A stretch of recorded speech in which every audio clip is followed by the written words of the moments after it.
আপনি অতিরিক্ত ভাত খাচ্ছি আমরা বাংলাদেশের মানুষের বা বিশেষ করে গ্রামে দেখবেন, বিশেষ করে মহিলারা, তারা তো এত ফাস্ট ফুড খায় না, তো তারা ফ্যাটি লিভার কেন আছে? তো এখানে ওভার কার্বোহাইড্রেট বেশি ইনটেক হচ্ছে। কার্বোহাইড্রেট যখন অনেক বেশি খাবেন, এটারও মেটাবলিক কতগুলো পাথওয়ে আছে, এখান থেকেও লাইপোজেনেসিস হয়, তাই না?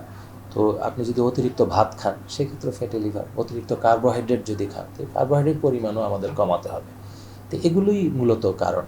আপনার ব্যাড লিপিড আপনি বেশি তৈরি করছেন, সাথে কার্বোহাইড্রেট বেশি খাচ্ছেন, এগুলো সবগুলোই আপনার ফ্যাটি লিভার করার জন্য দায়ী। ক্যালোরি তো আসে কার্বোহাইড্রেট থেকে, ফ্যাট থেকে, প্রোটিন থেকে, তাই না?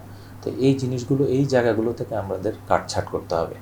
তারপরে রাইসের মধ্যে আমাদের দেখতে হবে, যেমন লাল চাল, এগুলো গ্লাইসেমিক ইন্ডেক্স অনেক কম থাকে। তারপর লাল আটা, এগুলো স্বাস্থ্যের জন্য বেটার।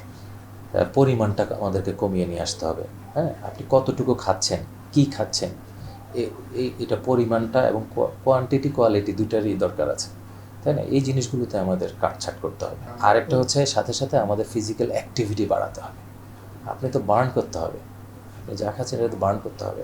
আমাদের যে শহুরে লাইফস্টাইল, আমরা সেডেন্টারি লাইফস্টাইল বেশিরভাগেরই, তো আমাদেরকে মডারেট ইনটেন্সিটি বা হাই ইন্টেন্সিটি এক্সারসাইজে যেতে হবে।